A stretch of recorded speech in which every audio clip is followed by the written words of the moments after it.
The night of our anniversary, my girlfriend dragged a suitcase out the door and said she had to work late. At 3 in the morning, I saw her on her first love's Instagram feed. By a bonfire, she was leaning into his arms, smiling like the whole world was hers. The caption, she said if I ever really wanted it, she'd drop everything to be with me. My hand trembled as I liked the post. 30 seconds later, my phone started blowing up with her calls. This time, I wasn't going to listen to any more explanations. Chapter 1. The Anniversary Emergency. It was 7 o'clock, the sky just bruising into twilight. Ethan stared into the oven at the caramel-topped souffle, adjusting the angle of the serving dish for the third time. The dining table was covered with Chloe's favorite forest green tablecloth. The candles, a honey-scented set they'd picked out at IKEA last year, were lit. He even had her favorite French indie playlist humming softly in the background. His phone screen lit up. A message from Chloe. Almost home. I'm starving.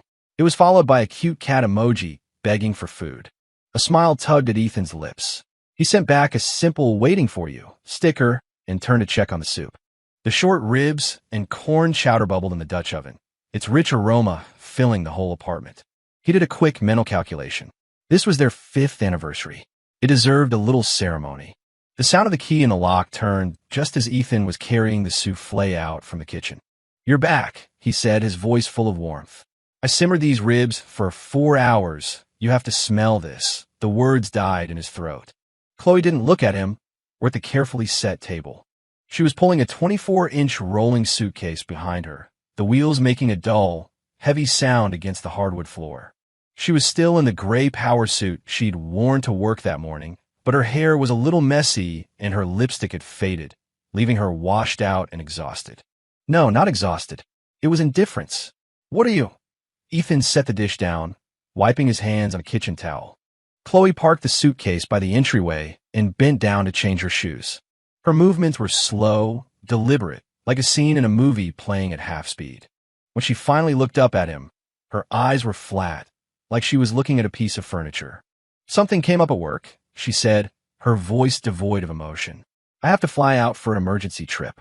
We'll have to skip the anniversary.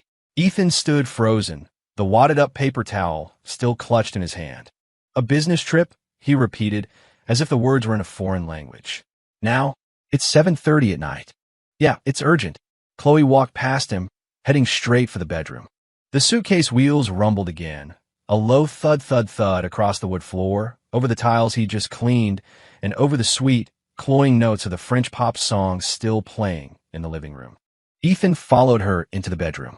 He watched her swing open the closet and start pulling out clothes. A sweater, a pair of jeans, underwear, her skincare bag. Her motions were swift, efficient, like she'd rehearsed them. Where are you going? He asked, leaning against the doorframe. Atlanta, she said without looking up. For how long? Depends on the situation. What project is so urgent? The sound of the suitcase zipper being pulled shut was harsh and loud in the quiet room. It sounded like something tearing. It's complicated, you wouldn't get it. She snapped the suitcase shut, stood up, and finally met his eyes. I have to go. I'm running late. I made dinner, Ethan said. He heard his own voice, dry and rough like sandpaper. Chloe's gaze drifted past him to the living room. The candles had already burned down a little, wax pooling at their base.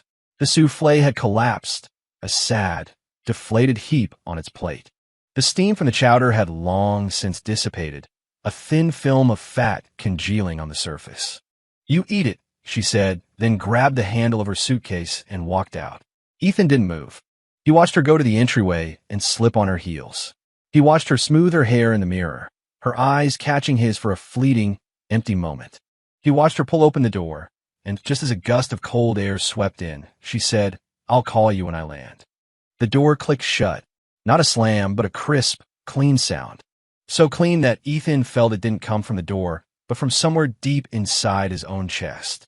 He stood there for a full 5 minutes before slowly walking back to the living room. The food was cold. The candles flickered, their flames dancing and stretching his shadow long and distorted against the wall. Ethan sat down and picked up his fork, prodding a piece of short rib. It was tender, falling apart at the touch. He put it in his mouth. It tasted like nothing. His phone buzzed. He pulled out. Chloe had sent him her location. Hartsfield-Jackson Atlanta International Airport. It came with a message, boarding now. Talk when I land. Ethan stared at the pin on the map for a long time. Then he put down his fork and started clearing the table. The chowder went down the drain, the ribs into the trash, the collapsed souffle joining them. As he washed the dishes, the rush of water filling the silence, he suddenly remembered their anniversary last year. Chloe had linked her pinky with his. From now on, we have to spend this day together, every year. Pinky promise. Her eyes had crinkled into crescents when she smiled. Ethan turned off the faucet and dried his hands on his jeans. The overhead lights felt too bright, so he switched them off, leaving only the soft glow of the floor lamp by the couch. He collapsed onto the sofa and turned on the TV. Some reality show was on, a group of people laughing hysterically. Ethan watched the screen, but none of it registered. He picked up his phone, opened Instagram, and went to Chloe's profile. She posted earlier that day, at 3 p.m., a picture of a conference room with the caption, "Another day, another brainstorm." A mutual friend had commented, "Working hard." Chloe had replied with a flexing bicep emoji. Ethan stared at the post, his thumb scrolling up back to this day last year. They had gone to the beach. In the photo, their cheeks were pressed together, their smiles so wide you could see every tooth. Chloe's caption, "Year 4 with this goofball." He kept scrolling. The year before, and the year before that. Every anniversary, a post. But not this year. The canned laughter from the TV grew louder, grating on his nerves. Ethan turned it off. The silence that rushed and was absolute. So quiet he could hear the low hum of the refrigerator, the faint footsteps of the upstairs neighbor, the sound of his own breathing. He lay on the couch and closed his eyes. He didn't know how much time had passed when his phone buzzed again, skittering across the glass coffee table. Ethan opened his eyes and reached for it. A notification. He unlocked the screen, tapped it, and froze. It was from Chloe's ex-boyfriend from high school, a guy named Leo Vance. He just posted on his Instagram. The timestamp, 3:02 a.m. It was a nighttime photo, but perfectly clear. The deep indigo sky was littered with stars.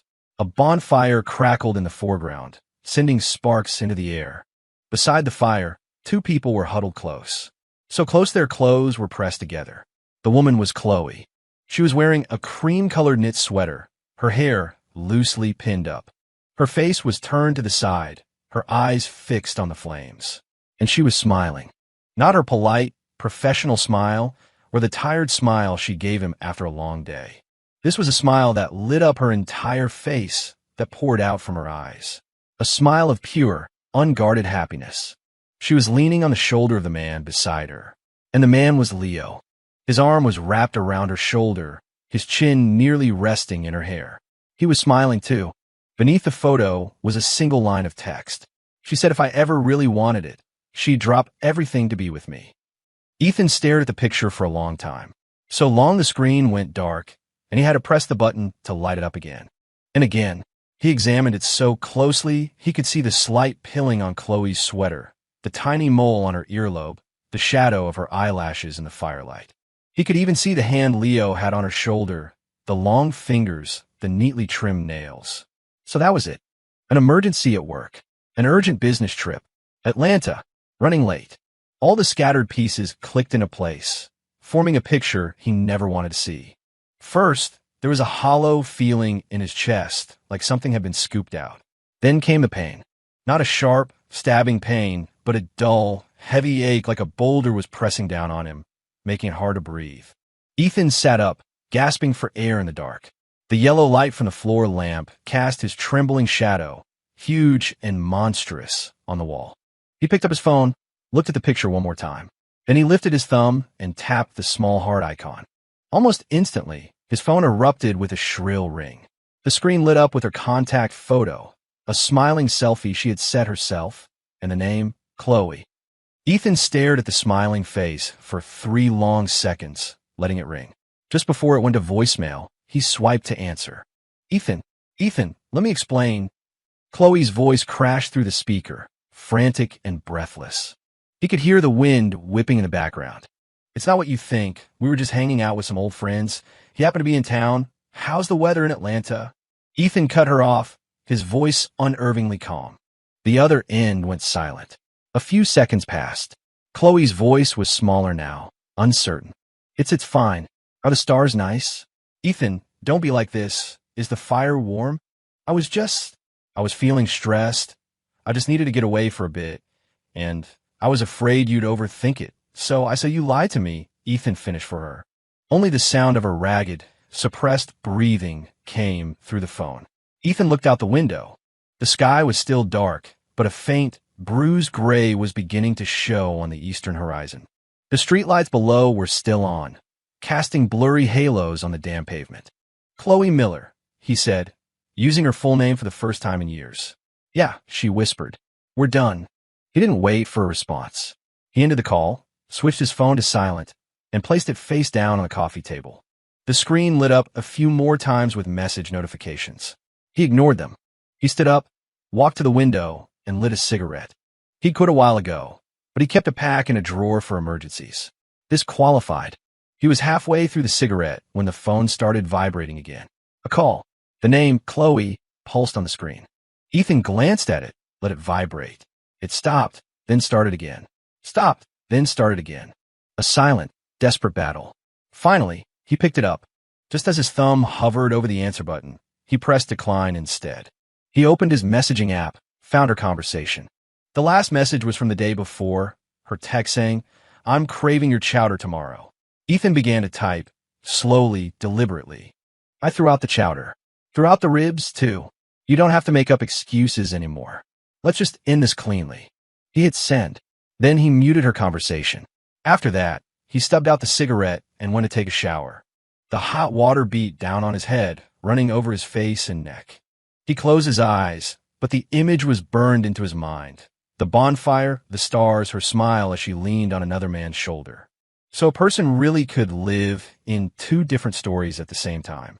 In one story, she was in a conference room brainstorming on a business trip to Atlanta, working hard for their future. In another, she was under the stars by a bonfire, leaning on someone else's shoulder, saying she'd drop everything if he just asked. Ethan turned off the water and grabbed a towel. The mirror was fogged over. He wiped a clear spot and saw his own red-rimmed eyes. He tried to smile, but his mouth wouldn't cooperate. Back in the living room, the phone had vibrated again. He walked over and saw a long message from Chloe. Ethan, I'm so sorry. I know I messed up. It was a moment of weakness. I swear nothing is going on with him. We're just old friends catching up. Please don't do this. We've been together for 5 years. You can't just break up with me. I'll be back tomorrow. We can talk in person, please. The next anniversary, I promise I'll be there. I swear. Ethan read the whole thing, then exited the conversation without replying. He opened his contacts, found her number, and blocked it. He went back to his messages, blocked her there. Opened Venmo, blocked her. Opened Amazon, blocked her. He went through every app he could think of where they were connected and, one by one, blocked her. By the time he was finished, the sun was up. Gray morning light filtered through the window, illuminating everything in the living room. The half-burned candles, the dirty dishes he hadn't put away, the collapsed souffle in the trash. Ethan sat down on the couch and stared into space. Then he picked up his phone, opened Instagram, and found Leo's post from that morning. He looked at the photo again, at the caption, at the likes and comments from their mutual friends. Someone had asked, Yo, you two back together? Leo had replied with a shushing face emoji. Ethan tapped the comment box and started to type. He wrote something, then deleted it. Wrote something else and deleted that too. Chapter 2. The e-tickets in the drawer 3 days after blocking Chloe. Ethan took his vacation days. He had to move.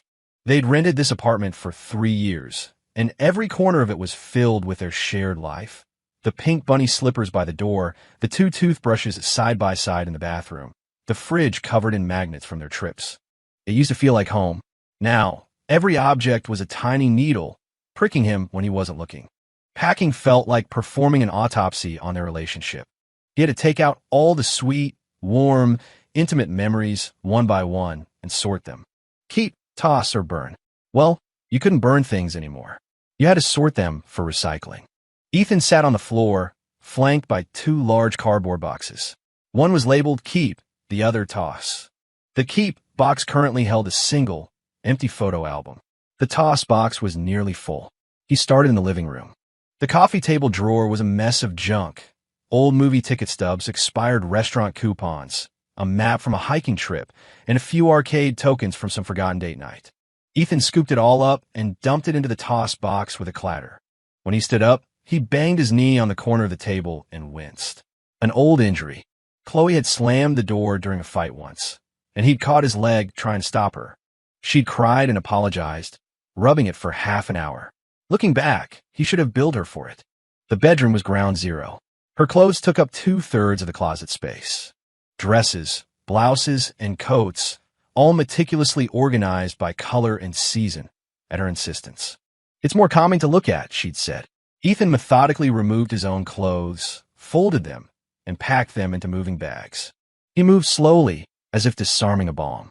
He paused when he got to her cream-colored knit dress, the one she was wearing in the bonfire picture. It was soft and still held the faint scent of the Gardenia laundry detergent she always used. He took it off the hanger, ready to toss it, but hesitated. He hung it back up. Whatever. She could come get her own stuff. He was done with her. He didn't need to be her damn moving service, too. The nightstand was the last battlefield. The top held eye drops, hand cream, melatonin, and a few bestsellers she'd never finished. Ethan swept them all into a plastic bag, planning to leave it for her. He hesitated before opening the bottom drawer. She usually kept it locked. Her important things drawer, she called it. The key was normally on her keychain, but she must have forgotten to lock it in her rush to leave. The small key was still in the lock, dangling. Ethan stared at the key for a long moment before reaching out and turning it. There wasn't much inside. A velvet jewelry box, a couple of old passports, a stack of passport photos, and a large manila envelope tucked underneath. Ethan pulled out the envelope. It was light, the contents rustling inside. He sat cross-legged on the floor and emptied the envelope onto his lap. The first thing to fall out was a small, dark blue velvet box. His stomach clenched. He opened it. Empty. It wasn't a ring box, just a regular jewelry box. He let out a breath he didn't realize he was holding, then felt ridiculous for his own relief. Next were a few greeting cards, birthday wishes from high school friends, and under those a neat stack of printed e-ticket confirmations. Ethan picked up the one on top. The date was March 15th of last year, the day after Valentine's Day. The flight was from New York to New Orleans. Passenger name, Chloe Miller. Beside, it was another confirmation for the same date, the same flight. Passenger name, Leo Vance. His fingers felt stiff. He slowly flipped to the next one. July 6th of last year. New York to Miami. Chloe Miller. Leo Vance. November 20th of last year. New York to Austin. Chloe Miller. Leo Vance. January 3rd of this year. Right after New Year's. New York to Aspen. Chloe Miller. Leo Vance. 1, 2, 3, 4. All of them booked for 2 people with adjacent seats. They spanned an entire year, occurring every 2 or 3 months like clockwork. The destinations were all over the country, but the passengers were always the same. Her and him. Ethan sat perfectly still. The afternoon sun slanted through the window, glinting off the papers, the bright white stabbing at his eyes. He could see his own shadow cast over them, trembling with each breath. So business trip had more than one meaning. It could mean brainstorming in an Atlanta conference room, or it could mean eating beignet in New Orleans, watching the sunset in Miami, waiting in line for barbecue in Austin, or laughing in the freezing cold of Aspen. Ethan laid the flight confirmations out on the floor like a deck of cards, arranging them in chronological order. Then he picked up his phone, opened his text history with Chloe, and started searching keywords. He searched for business trip. The conversation scrolled upwards rapidly. Have a business trip this week. Back in 3 days. March 12th of last year. Something came up. Have to fly out. Won't be back this weekend. July 3rd of last year. Problem with the project. Have to go out of town for a bit. November 18th of last year. Have to travel right after New Year's. Might be a week. January 1st of this year. He had replied to every single one. What had he said? Be safe. Don't forget to eat. Come back soon. Miss you. And her? She'd replied, so tired. The food here sucks. Miss you too. It's almost over. It's almost over. Ethan stared at those words and let out a short, harsh laugh. The sound echoed in the empty room and shattered on the floor. Yeah, it was almost over. Every time her little vacation with someone else was almost over, she remembered the fool waiting for her at home. His phone buzzed. It was a text from his college roommate, Mark Davis, a guy who talked like a machine gun. Ethan, we're getting drinks. My girlfriend broke up with me. It was followed by 3 crying emojis. Ethan replied, funny. Mine did too. The response was instant. WTF? I thought you two were about to cross the 5-year finish line. We did. She defected to the other side. What does that mean? Chloe cheated on you? Ethan stared at the word cheated. His fingers hovered over the screen for a moment before he typed. Not really. Just took a few cross-country trips with her ex, watched the stars, said some stuff like I'd drop everything for you. The message sent. The other end was silent for a full 3 minutes.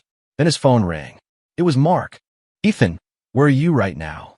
His voice was uncharacteristically serious. Home. Packing. Stay put. I'm on my way. 20 minutes. No, 15. Don't you fucking move, just wait for me. He hung up.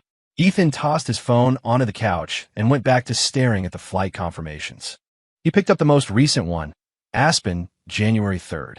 What was he doing that day? Oh, right. He'd worked until 10 p.m. On his way home, he texted her, asking how her trip was going. She said she was still busy, would talk later. He believed her. He even stopped at the grocery store to buy her favorite brand of fancy frozen pizza, thinking she'd be hungry when she got back.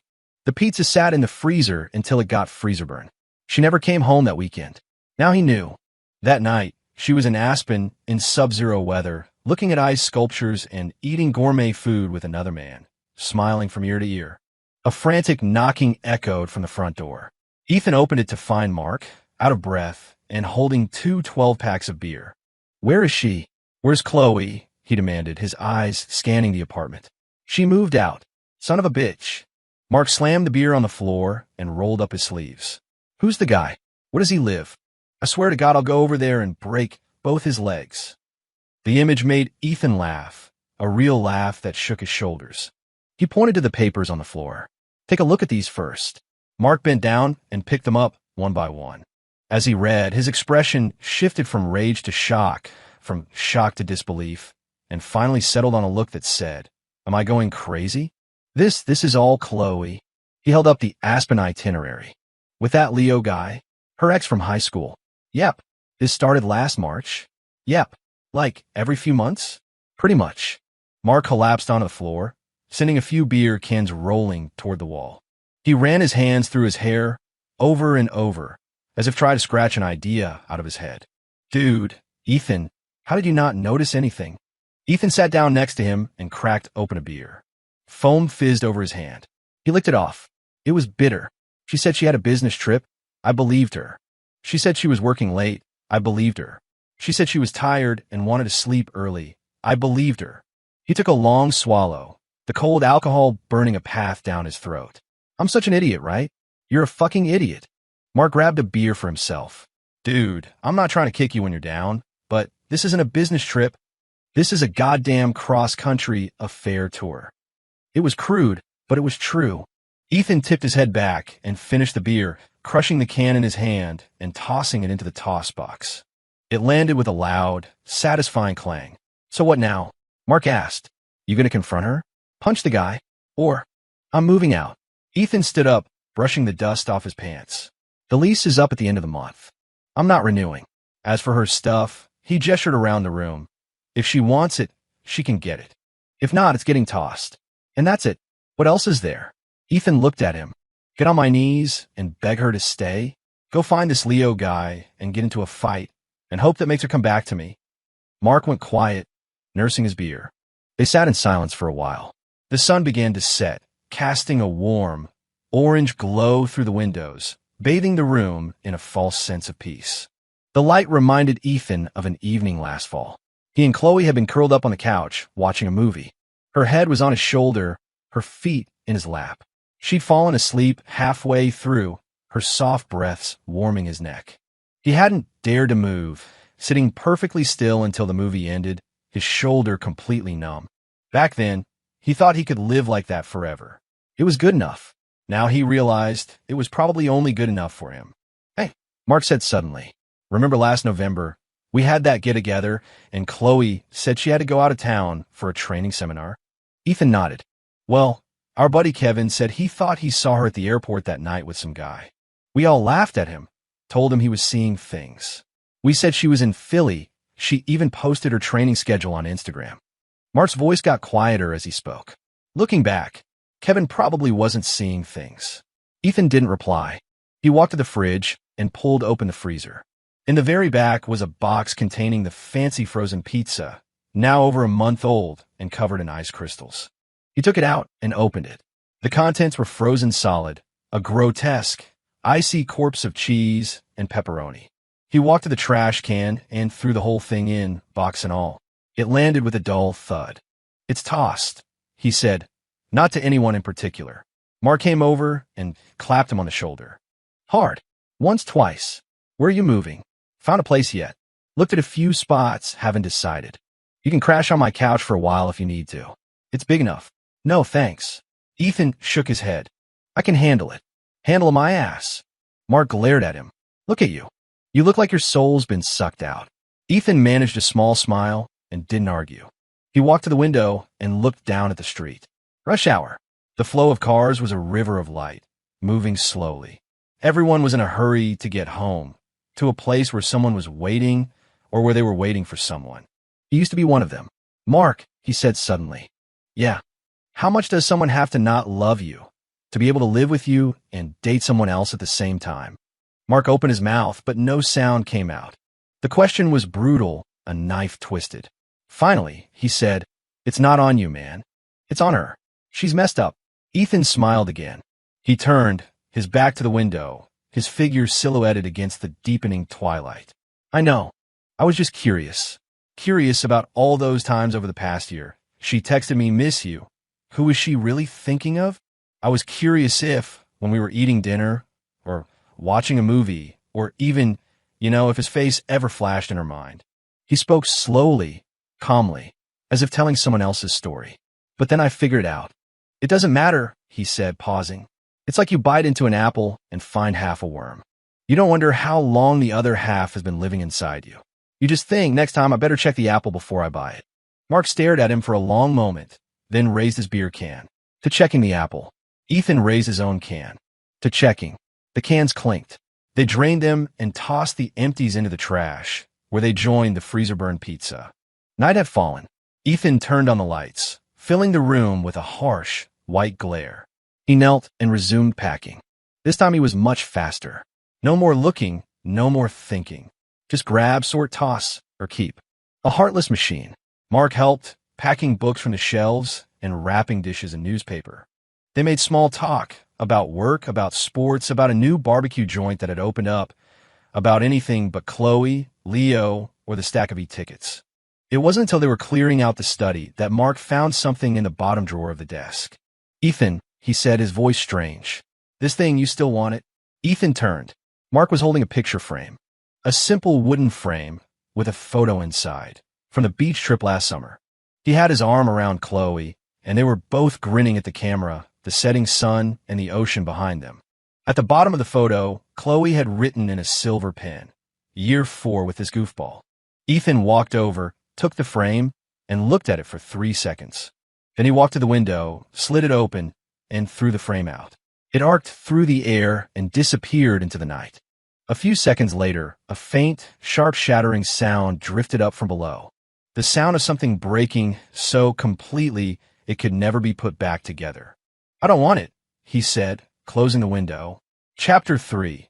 The pin contact. The day after he threw out the picture frame, it rained. A miserable, persistent drizzle that wasn't heavy enough to be a downpour, but was annoying all the same.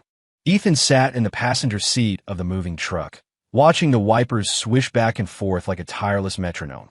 The driver was a talker.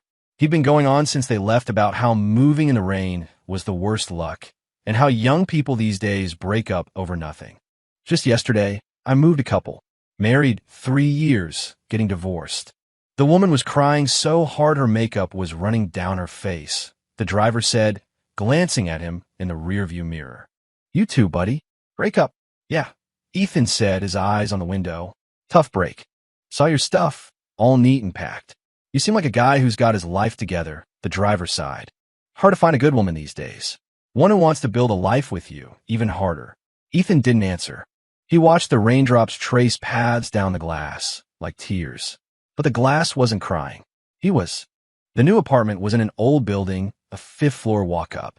The mover's heavy footsteps echoed in the stairwell, setting off the motion sensor lights. Ethan stood downstairs, smoking under the awning as a light mist drifted in, cool against his face.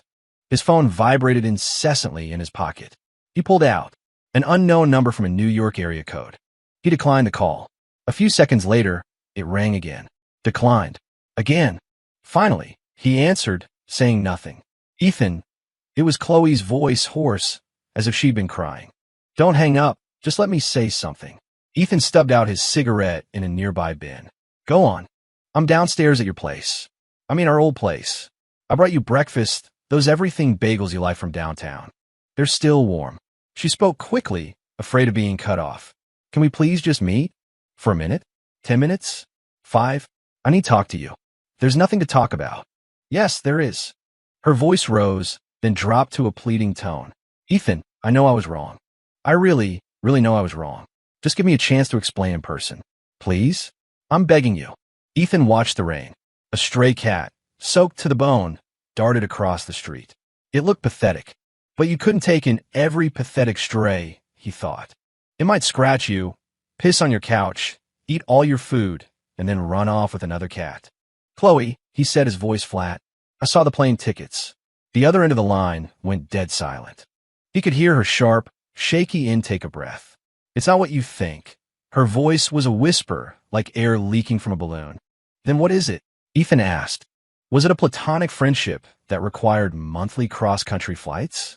Did your deep, meaningful bond have to be nurtured by staring at the stars with his arm around you? We're just friends, I swear. She was crying now, real sobs. I was just so stressed out, I needed to get away, and I was afraid you wouldn't approve, so you lied. Ethan interjected. For a year. 4 times. Every single time you lied. Chloe, when you lie to my face, does your conscience even twitch? When you see me texting you every day, asking if you got to the hotel, if you'd eaten, if you were tired, did you ever think to yourself, wow, this guy is so easy to fool? No, I never thought you were a fool. Then what did you think I was? Ethan let out a dry laugh. A backup plan? An ATM? A butler you could summon whenever you felt like it. No, I love you, Ethan. I only love you, she cried, her voice shrill. With him, it was just nostalgia. It didn't mean anything. I swear, nothing happened between us. We just talked, looked at the sights from a hotel room. We got 2 separate rooms. Oh, Ethan nodded, though she couldn't see him. How chaste of you. Did you talk through the walls? Or did you stay up all night chatting in the hallway? About the stars, the moon, poetry, the meaning of life. Ethan, she screamed. That's enough, he cut her off. Eat the bagels yourself. I've already eaten. And by the way, I've moved. Don't go back there again. Moved? What did you move? Why would you? Because I don't want to come home every day and see your things and be reminded of how you lied to me, Ethan said slowly, enunciating every word. I'm not a masochist. The only sound from the phone was her muffled sobbing. Ethan felt a pang of something soft in his chest, but it hardened just as quickly. A crocodile's tears were still tears, he reminded himself, but that didn't mean it wouldn't eat you. By the way, he said suddenly, in your contacts, the one pinned to the top, that's Leo, right? The crying stopped. The pinned one, Ethan continued. My contact name is just Ethan Clark. Very descriptive. The star gets all the romance. The Clark gets to pay the bills. A clear division of labor. I like it. You. How did you know? Her voice trembled. When I was packing yesterday, I saw your iPad. You left it behind. It was still logged into your account. Ethan's voice was cold. I was going to turn it off for you, but the screen lit up with a notification. And there it was. Hey, how romantic. Should I thank you for not saving my name as the landlord? It was just, I just typed it randomly. What a coincidence. Ethan glanced at the time. I've got things to do. I'm hanging up. I packed up all your stuff and left it with the super at the old building. The key is there too. Don't contact me again. Ethan, don't. He hung up and blocked the number. The motion was becoming second nature. The rain was letting up, softening to a fine mist. Ethan wiped his face. He couldn't tell if it was wet from the rain or something else. He turned and headed upstairs. The movers were just carrying the last box down. The new apartment was empty. A 400-square-foot studio with stark white walls and cardboard boxes piled on the floor like unsolved puzzles. Ethan knelt and started unpacking. Clothes into the closet, books onto the shelf, dishes into the kitchen. He moved like a robot, one task at a time. He paused at the last box. It wasn't labeled keep or toss. He found it in the back of the study closet at the old place. He meant to throw it out, but on some strange impulse, he'd brought it with him. He opened it. Inside was a collection of odds and ends. A few old photo albums, a stack of postcards, some stuffed animals, and a small, rusted tin box. The box had a faded cartoon character on it, something Chloe had used to store trinkets in high school. Ethan opened the box. Inside, a couple high school pins, a rusty key, and a few curl Polaroids. The photos were of young faces, 16 or 17, dressed in school uniforms, their smiles carefree. One was of Chloe and Leo. They were standing on the edge of a track field, her head resting on his shoulder, his arm around her waist, the setting sun behind them. On the back, in bubbly, teenage handwriting, it read, "First date with Leo. Together forever." Underneath, in newer ink, another line had been added. "Too bad forever didn't last." Ethan stared at the words for a long time. He put the photo back, closed the box, and walked to the window. It faced another apartment building, so close he could see a family of 3 eating dinner in their living room. The dad was serving food, the mom was pouring soup, and a little kid was laughing. A perfectly normal scene. A world away, his phone buzzed. A screenshot from Mark. It was an Instagram post from Leo, an hour old. A photo of a latte, captioned, "Some people you lose for a lifetime, but sometimes you get a second chance." A mutual friend had commented, "Oh, what's this?" Leo had replied with a blushing emoji. Mark sent a voice note, his voice tight with anger. "What the hell is this asshole's problem? Is he trying to provoke you?" "Ethan, don't stop me. I'm going to find out where he lives. Don't." Ethan texted back. "It's not worth it. Not worth it? He's rubbing it in your face. If a dog bites you, do you bite it back?" Ethan typed, "It's beneath you." Mark sent back a series of ellipses. Then, "Fine, you're the bigger man. But I just heard something, not sure if I should tell you." "Tell me." "So, Chloe's mom called my mom yesterday." Mark's voice was awkward. "She wanted your number, asked you to call her. I told my mom to say you were busy moving." Then her mom started crying, saying Chloe hasn't eaten or slept in days, that she's lost so much weight, and that you're being too cruel, throwing away 5 years just like that. Ethan didn't reply. He walked back to the tin box and took out the Polaroid again. 16-year-old Chloe, her eyes shining, her face full of the certainty that her world revolved around one person. He pictured that face and superimposed the contact name over it, the smile by the bonfire, the stack of plane tickets. It all formed a net that was tightening around him. He picked up a pen, and under the line, "Too bad forever didn't last," he added his own. "No, it didn't." Then he tore the photo, not in half, but into tiny, confetti-sized pieces, and dropped them in the trash. They fluttered down like a miniature snowstorm. He sat down at his laptop. A few unread work emails. He opened them and started replying, the sound of his typing echoing in the empty studio. After clearing his inbox, he opened a real estate website and browsed listings in his neighborhood. Then, on an impulse, he opened LinkedIn and updated his profile. He was an architectural designer and had been at his current firm for 5 years. It wasn't a bad job, but it wasn't exciting either. It was like a glass of lukewarm water. It quenched your thirst, but it had no flavor. Chloe used to say she liked that he was stable. Now he wondered if, to some people, stable was just another word for boring. He sent his resume to a few firms that looked interesting. Then he closed the browser and opened a blank document. The cursor blinked, waiting. He typed a title, 5 years. And then he stopped. What was there to write? How they met, how they got together, how they planned their future. Should he write about her favorite foods, the way she curled up when she slept, how she was always grumpy when she woke up, about the places they'd traveled, the fights they'd had, the promises they'd made? Forget it. He hit the delete key, erasing the words one by one. The past should stay in the past. Like the freezer-burned pizza, the shattered picture frame, the torn-up photo. Keeping it around would only poison the present. Outside, it was getting dark. The rain had stopped. A hazy moon was visible. Ethan stood up and stretched, his joints popping. He realized he'd been sitting for hours. He went to the small kitchen, heated some water, and made a cup of instant ramen. Beef flavor, the classic broke and lonely meal. While he waited for it to cook, he leaned against the counter and looked out the window. The family across the way was watching TV now. The kid was jumping on the couch, the dad was laughing, and the mom was peeling an apple. It was mundane, trivial, and real. Ethan remembered when he and Chloe used to be like that. On weekend nights, they'd curl up on the couch to watch a movie, her with a bowl of popcorn, him with a beer. She'd laugh so hard she'd fall into his arms, hide her face in his shoulder during scary parts, and wipe her tears and snot all over his shirt during sad ones. Back then, he thought that was forever. The ramen was ready. He peeled back the lid, and a cloud of steam fogged up his glasses. He took them off to wipe them, and his movement slowed. There was moisture on the lenses. He thought it was steam, but it wouldn't wipe away. Whatever. He put his glasses back on and started eating.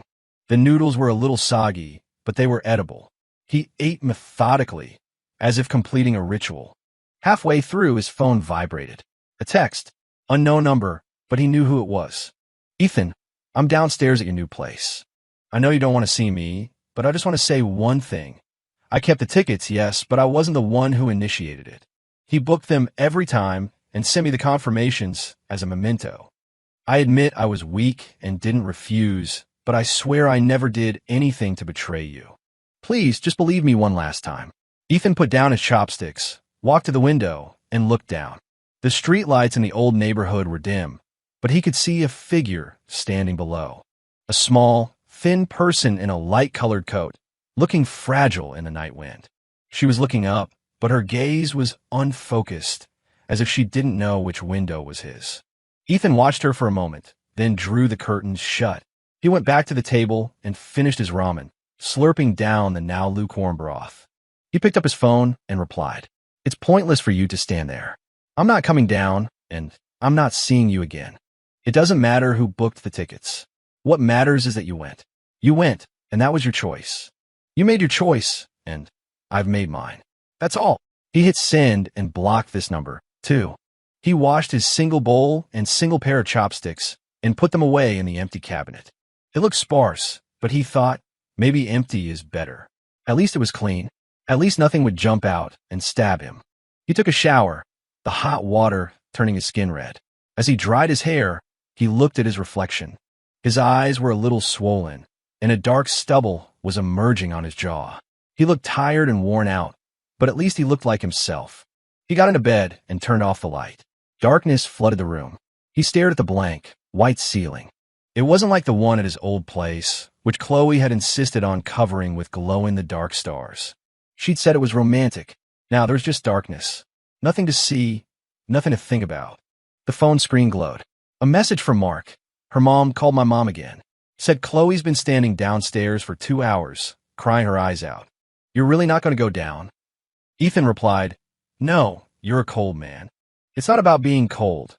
Ethan typed slowly. It's about being done with the pain. The speech bubble indicated Mark was typing for a while. The final message was simple. All right. Get some sleep. You got work tomorrow. Yeah. Chapter 4. Her regret. His rebirth. Chloe stood downstairs until the middle of the night. Ethan knew because he woke up at 3 a.m. for a glass of water and peeked through the blinds. The pale figure was still there, pinned under a streetlight like an insect on a board. The wind was picking up, whipping her hair around her face. She looked pitiful, but Ethan didn't go down. He drank his water, went back to bed, and pulled the covers over his head. When he couldn't sleep, he counted sheep. He was on sheep number 1003 when the sun came up. The next day was Monday. Work. Ethan got up, showered, shaved, and dressed. His face in the mirror was a little puffy, but his eyes were clear. He tried to force a smile, but it looked worse than a grimace. He took the back exit out of his building, a narrow alley lined with breakfast stalls just opening for the day. The sound of frying dough and the smell of sweet soy milk filled the air. He bought a fried cruller and a cup of soy milk and ate as he walked. The cruller was perfectly crispy, the soy milk just sweet enough. At the subway station, his phone buzzed. A screenshot from Mark. It was Chloe's Instagram story, posted at 4 a.m. A photo of his old apartment building, taken from the street below. The windows were dark, the street light casting a sickly yellow glow. The caption was 2 words, "I'm sorry." There were dozens of replies from friends asking what was wrong. She hadn't responded to any of them. Ethan swiped away the notification. The train arrived, and he squeezed into a crowded car. He held onto a pole and watched the ads flash by outside. One was for a cosmetic surgery clinic, featuring a smiling celebrity with an impossibly smooth face. The slogan read, "A brand new you. A brand new you." Ethan mulled over the words. When he got to the office, Kevin, the guy from the cubicle next to him and the office's central gossip hub, leaned over conspiratorially. "Ethan, you here? Chloe called in sick today."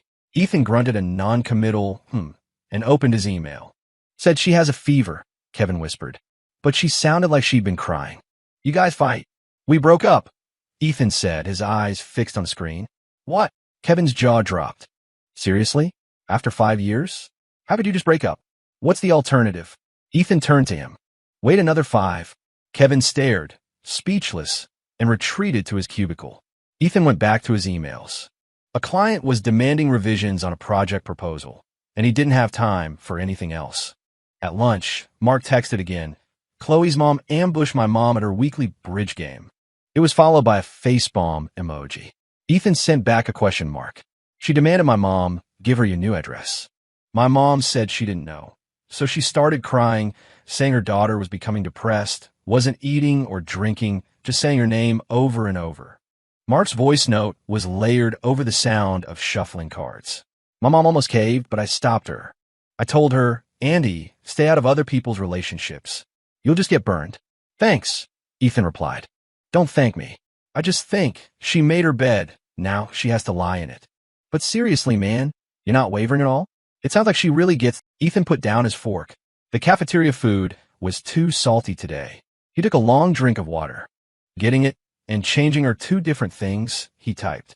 "It's like knowing smoking is bad for you, but you can't quit. She knows lying to me was wrong, but the next time Leo snaps his fingers, she'll still go running." "You're that sure?" "I'm sure," Ethan replied instantly. "Because for 5 years, she never saw a problem with maintaining that kind of relationship with her ex. I brought it up, we fought about it, and in the end, she always said I was overthinking things. It's not that she can't change, it's that she doesn't think she needs to." Mark sent back a thumbs-up emoji. Clarity. That afternoon, Ethan presented his revised proposal in a meeting. His slides were clean, his delivery was confident, and his boss was impressed. After the meeting, his boss pulled him aside. "You've been doing great work lately, Ethan. Keep it up." Ethan smiled, but said nothing. He knew his state of mind was far from great, but at least he could act the part. That's what being an adult was, right? Functioning on the outside while you were falling apart on the inside. Before he left work, his phone buzzed. A text. Unknown number. Familiar message. "Ethan, I'm outside your office. I'm not leaving until I see you." Ethan checked the time. 5:20 p.m. He shut down his computer, packed his bag, and headed downstairs with his coworkers. The elevator was packed, a mix of perfume, sweat, and takeout food. He stood in the corner, watching the floor numbers descend. The doors opened on the ground floor. The crowd surged out, and Ethan moved with it. Through the glass doors of the lobby, he could see her. Chloe. She had lost weight in just a few days. Her eyes were red and swollen, her face pale. She looked like a piece of paper that could be blown away by the wind. She saw him, and her eyes lit up. She hurried toward him. His co-workers saw her too. Their steps slowed, their gazes flickered between the 2 of them. Kevin pretended to tie his shoe, squatting down to get a better view. "Ethan." Chloe grabbed his sleeve, her voice raw. "Let's talk. Just for 5 minutes." Ethan pulled his arm away. "We said everything that needs to be said." "No, we haven't." She shook her head, tears streaming down her face. "You didn't let me explain. He was the one who booked those tickets. I didn't know how to say no. I was scared you'd get mad, that you'd overthink it, so I hid it from you. But nothing happened between us. We're just friends. Do friends wrap their arms around each other to watch the stars?" Ethan cut her off. His voice wasn't loud, but everyone nearby heard. Kevin was now on his 8th attempt at tying a perfect bow. Chloe's face went white. That was the angle of the photo. Do friends say, "If I ever really wanted it, You drop everything to be with me? He said that, not me. But you went, Ethan said, his gaze steady. You went, Chloe. He posted it, and you were there. He reached out his hand, and you took it. That was your choice. Her lips trembled, and fat tears rolled down her cheeks. I was wrong. I was so wrong. Ethan, please, give me one more chance. The last one, I promise. You've made a lot of promises, Ethan said. You promised you wouldn't meet up with Leo alone. You promised you wouldn't text him late at night. You promised you wouldn't lie to me. Did you keep any of them? She was speechless, her mouth open, but no words coming out. I'm not your garbage can, Ethan continued, his voice quiet but firm. You don't get to dump your trash on me whenever you feel like it, then walk away, only to come back when you need something. I'm not that pathetic, Chloe. His words were harsh. He heard a few gasps from the onlookers. Chloe's face cycled through shades of white, red, and purple. She grabbed his arm again, her nails digging into his sleeve. How can you say that to me? 5 years. Doesn't that mean anything to you? It did, Ethan said, looking directly at her. That's why I put up with it for 5 years. But feelings can be exhausted, Chloe. They're like a glass of water. Every time you pour a little out, and a little more, eventually it's empty. He pried her fingers off his arm, one by one. She held on tight, her nails leaving red marks on the back of his hand. But he didn't stop until her hand fell away. Go home, he said. Don't make a scene here. It's embarrassing. With that, he turned and walked away. He didn't look back. He didn't hesitate. He walked away as if from a total stranger. Behind him, Chloe started to wail, loud, desperate sobs like a child who had lost their favorite toy. A few co-workers moved to comfort her, but others held them back, shaking their heads. Ethan walked to the subway station, swiped his card, and waited for the train. His reflection in the window was emotionless. The scratches on his hand stung. He deserved it, he thought. He had let this happen. The train arrived. He got on and found a corner to stand in. His phone buzzed. A video call from Mark. He answered. Mark's face filled the screen, the boisterous bridge game in the background. Dude, Ethan, Kevin just told me what happened. That was epic. That line. I'm not that pathetic, priceless. He said. Chloe's face just crumpled. Ethan aimed his phone's camera at the ceiling of the train. If you have a point, make it. No point. Just wanted to congratulate you. Mark chuckled. But for real, did you not feel bad at all? Kevin sent me a picture. She looked wrecked. I felt bad before, Ethan said. But after the feeling passes, you still have to live your life. I can't feel bad for her and sentence myself to a life of suspicion and self-doubt. I'm tired, Mark.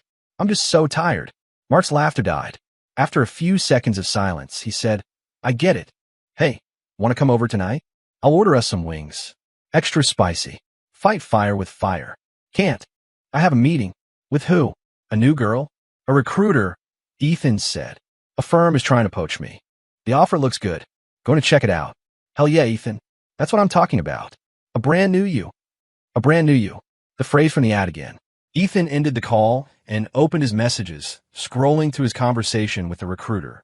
She was enthusiastic, said she'd seen his portfolio and was very impressed. They were meeting at a coffee shop at 7.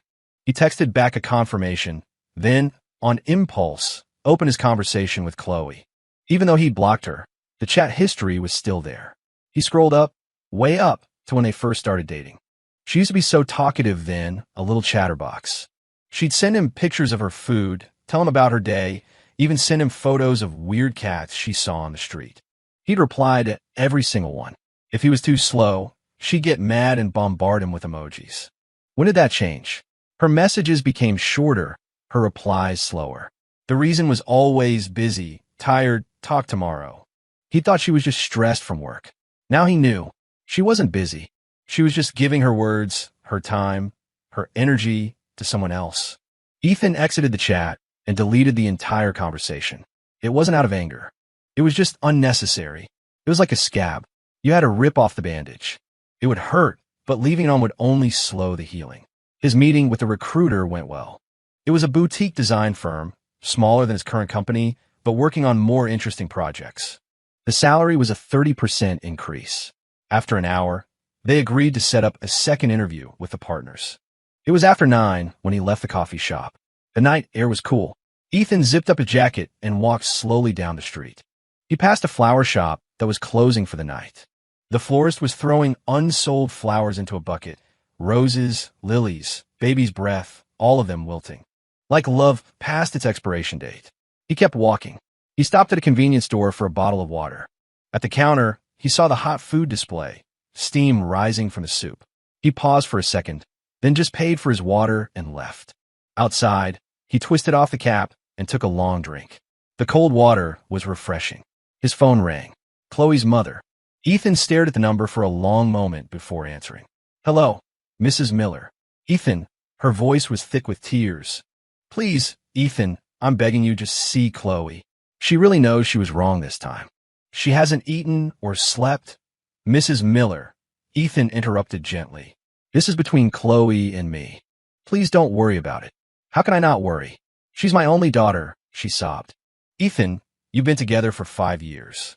You can't just throw that away.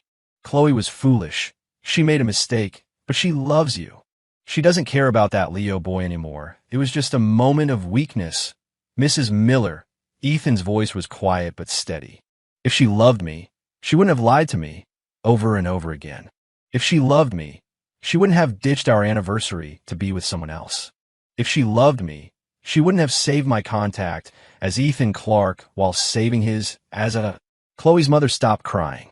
For 5 years, I gave her everything, Ethan said. I was serious about our relationship. I planned for our future. I worked hard to build a life for us. And what did she do? She treated me like a safety net, a backup plan, an insurance policy.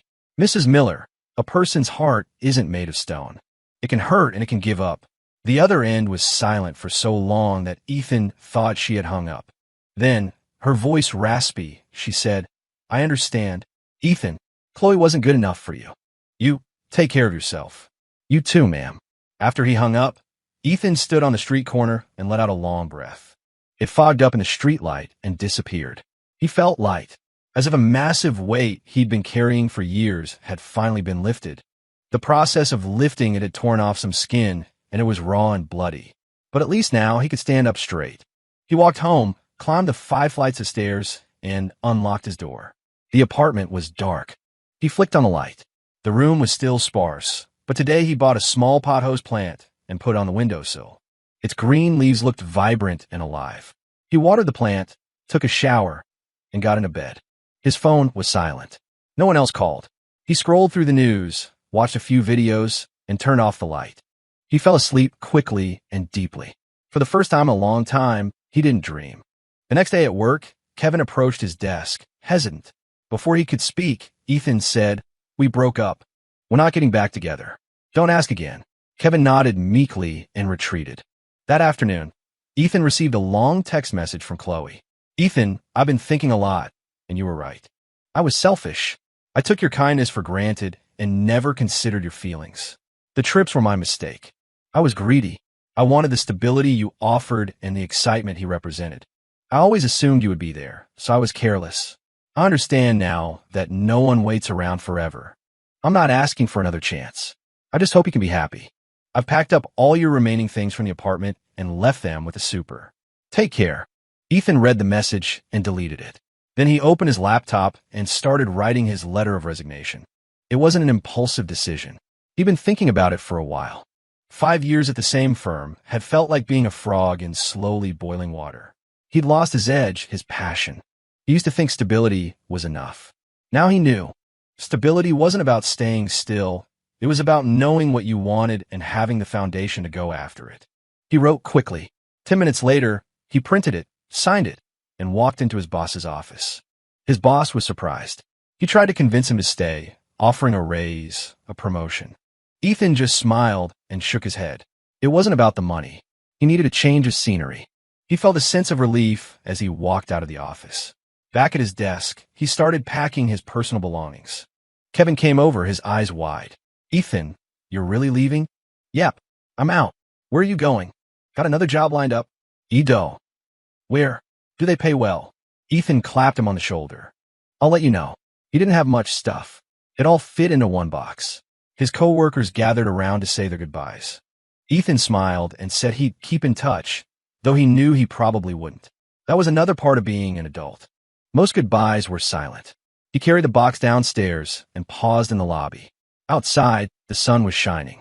The streets were bustling with people, all of them heading somewhere. He remembered 5 years ago, on a similar afternoon, he'd walked into this building for an interview, carrying a portfolio instead of a box. He was fresh out of college, full of ambition. Then he met Chloe, and stability became happiness. And then stability became numbness, and happiness became a habit. Now, he was holding a box again. It felt both lighter and heavier. Lighter because it held fewer things, heavier because it held 5 years of his life. He pushed open the door and stepped outside. The sunlight felt warm on his face. He took a deep breath. The air smelled of city trees, car exhaust, and the hot dogs from a street vendor's cart. It was a messy, chaotic smell, but it was real. He pulled out his phone and texted Mark. "Wings tonight. My treat." Mark replied instantly. "Hell yeah. To celebrate your new single life, your new freedom, your brand new you." Ethan smiled. "Nah," he typed back. "Just celebrating a craving for wings." Chapter 5. Friends need to have clear boundaries a year later. Late autumn. The city felt like it had been steeped in cold tea, the air crisp and filled with the sharp, earthy scent of decaying leaves. Ethan stepped out of the office building, pulling the collar of his coat tighter against the wind. The streetlights were already on, their orange glow pooling on the pavement. "Mr. Clark, over here." The window of a black sedan rolled down, and his assistant, a young man named Tom, waved at him. Ethan nodded and got in. The car was warm, a welcome relief from the evening chill. "Straight to the venue?" "We have enough time if you want to go back to the hotel and change," Tom said as he pulled into traffic. "Let's just go straight there." Ethan glanced at his watch. 6:20 p.m. The Urban Design Summit started at 7, and he was one of the keynote speakers for the second half of the evening. His new firm was treating this as a major debut for him. They'd been preparing for a month. The car merged into the rush hour traffic. Neon lights from the skyscrapers bled across the windows. Ethan leaned back and closed his eyes. The past year had been on fast forward. New job, new projects, a promotion. He'd been spinning like a top. It was exhausting, but it was a good kind of exhaustion. The kind that came from building something, from feeling your feet firmly on the ground. The car pulled up to the convention center. The lobby was bright with chandeliers and filled with elegantly dressed people. Ethan straightened his suit, took the speaker badge from Tom, and went inside. The main hall was massive. He was guided to his seat in the front row, exchanging polite nods with a few familiar faces from the industry. The summit began. A spotlight hit the stage, and the first speaker began his presentation. Ethan listened, occasionally jotting down notes. His own speech was about a small-scale community revitalization project. It wasn't a grand, sweeping vision, but it was grounded in practical details that he had spent 6 months perfecting. His phone vibrated in his pocket. A picture from Mark. A bubbling pot of spicy hot pot. The caption, "Eating this in your honor." "It's amazing." Ethan smiled and sent back a drooling emoji.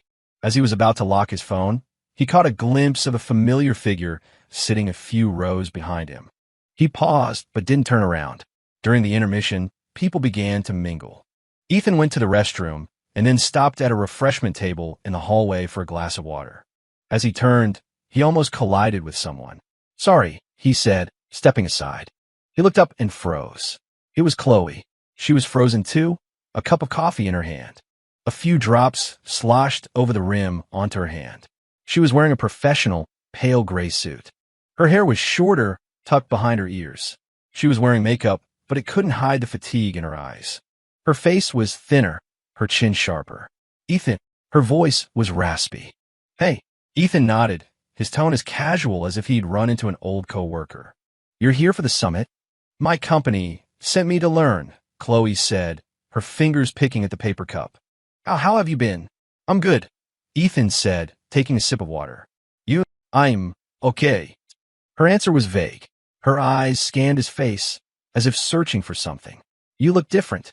He was a little different. The past year had leaned him out, his features more defined. His eyes had changed, too. They used to be soft, almost hazy. Now, they were clear, direct. "Probably the haircut," Ethan said dismissively, checking his watch. "My talk is in the next session. I should go prepare." "You're speaking?" Chloe's eyes widened slightly. "Yeah, second half. Just a small project." "That's great." Her voice trailed off, then she spoke again, a sense of urgency in her tone. Ethan, I've always wanted to apologize to you. I was so foolish back then, so selfish. I broke your heart. I've regretted it every day since. I really have. It's in the past. Ethan cut her off. His voice was gentle, but it carried an unmistakable finality. There's no need to bring it up again. Chloe's words caught in her throat. She looked at the man in front of her, so familiar and yet a complete stranger. The way he used to look at her, with a warmth that seemed to spill from his eyes, was gone. Now there was just the calm, placid surface of a deep lake. Do you still hate me? She asked, her voice trembling. No, Ethan shook his head. Hate takes too much energy. I'd rather spend that energy on a new design. He said it lightly, almost as a joke, but to Chloe, it felt like a needle prick to the heart. She would have preferred his hatred, his anger. At least that would mean he still cared. But this was indifference. He had moved on, shedding their past like a layer of dust. Someone called his name from down the hall. A staff member was looking for him. Ethan answered, then nodded at Chloe. I have to go. Ethan, Chloe called out, stopping him. He paused and turned back. Can we? She clutched her coffee cup, her knuckles white. Can we still be friends? Just normal friends. Grab dinner sometime, catch up. Ethan looked at her. A year had passed. She seemed to have both changed completely and not at all. The confident, spoiled light in her eyes was gone, replaced by a cautious, pleading vulnerability. He suddenly remembered her looking at him the same way. Years ago, her eyes shining as she said, Ethan, let's be together forever. Forever had been so short. I don't think that's a good idea, Ethan said, his voice quiet but clear. In my world, friends need to have clear boundaries. He gave her a small, sad smile that was gone as quickly as it appeared. And in your world, it seems like the concept of boundaries doesn't really exist. With that, he turned and walked away. His steps were steady, his back straight, as he disappeared into the bright lights at the end of the hall. Chloe stood rooted to the spot, the coffee in her hand, now completely cold. The paper cup was misshapen from her grip, and brown liquid seeped through, staining her fingers. She didn't move. She just stared at the empty hallway, at the sterile white light from the ceiling. His words echoed in her mind. In my world, friends need to have clear boundaries. She remembered him saying something similar a long time ago. She had been texting Leo late one night, her phone buzzing on the nightstand. Ethan had woken up and asked who she was talking to. A friend, she'd said. What kind of friend do you talk to until 3 in the morning? He'd asked. She had gotten angry, called him possessive and insecure. What's the big deal about talking to a friend? She'd snapped. He hadn't argued further. He had just given her a long look, a look of disappointment and exhaustion, like a teacher looking at a student who just wouldn't learn. Now, she finally understood, but by the time she did, the teacher was long gone. A round of applause came from the hall. The second session was starting. Chloe walked mechanically back to her seat in a far corner. She hadn't even planned on coming today. A coworker had mentioned a rising star in design was speaking, and on a whim, she'd signed up. Now she knew who that rising star was. The spotlight came on again. Ethan walked onto the stage, poised and confident in his tailored suit. He adjusted the microphone and began to speak. His voice was steady and clear, amplified throughout the hall, carrying a weight of authority. He talked about his community project, about balancing budgets and residents' needs, about breathing new life into a forgotten neighborhood. His presentation was flawless. Chloe sat in the darkness, watching the man on the stage, bathed in light. He was confident, passionate, his eyes shining with a light she hadn't seen in a long time. It was his own light. Not for her, not for anyone else. Just his. She remembered all the times he had tried to talk to her about his work, about his designs, his ideas. She had always listened with half an ear, her mind elsewhere. He would show her his blueprints, and she would glance at them and say, "That's nice." She had thought it was all so boring. Now she realized that was his world. A world he had been building brick by brick. A world she had never bothered to enter. His speech ended to thunderous applause. During the Q&A, someone asked what the biggest challenge of the project was. Ethan paused, then said, balance. Balancing the needs of the community, the constraints of the budget, the ideal versus the reality. But the hardest thing to balance is always people. You have to make everyone believe that the change is for the better. As he spoke, his eyes swept across the audience, and for a fleeting moment, They seemed to land in her direction. Her heart leaped, but just as quickly, his gaze moved on, as if she were nothing more than a speck of dust in the crowd. When the event ended, the crowd surged toward the exits. Chloe moved with them, her eyes fixed on the front row. She saw Ethan surrounded by people, exchanging business cards, answering questions. He was patient and professional, a polite smile on his face. She waited off to the side. When the crowd thinned, he finally broke away and started walking toward the exit. "Ethan," she said, stepping in front of him. He stopped. His assistant, Tom, was with him. Tom looked from her to Ethan and tactfully said, "Sir, I'll wait for you outside." "It's fine, Tom," Ethan said, then turned to Chloe. "Yes." His tone was polite but distant. All the words she had prepared vanished. She opened her mouth, and all that came out was, "Your speech was really good." "Thank you," he nodded. "Was there something else?" She took a deep breath. "I wanted to see if you'd let me buy you dinner. As his friends. It won't take long. Just one meal. Please." Her voice was laced with a hopeful plea, her eyes wide like a stray begging for scraps. It was a look that used to work on him every time. But this time, Ethan just shook his head. "I can't. I have plans," he said. He paused, then added, "And besides, we're not friends." He looked at her, his expression unreadable. "We're exes. And the best thing for exes is to not disturb each other's lives. To just let each other be." His words were gentle, but they cut like a knife. Chloe's face paled, her hands curling into fists. "Do you hate me that much?" she whispered. "I don't hate you," Ethan said, a small, sad smile touching his lips. "I don't. I've just moved on, Chloe, and it seems like you're still stuck in the past. But I'm sorry, I can't go back there with you." He checked his watch. "My colleague is waiting. I have to go. You take care." He gave her a final nod and walked toward the exit. Tom fell in a step beside him, and she could hear them talking in low voices as they disappeared into the night. Chloe stood alone, a statue in the emptying lobby. The autumn wind gusted through the open doors, chilling her to the bone. She slowly sank to the floor, wrapping her arms around her knees and burying her face. The staff started turning off the lights. One by one, the vast hall was plunged into darkness until she was swallowed by it. She thought about that night, a year ago, when she had walked out with her suitcase. Ethan had been standing by the table he had set for their anniversary.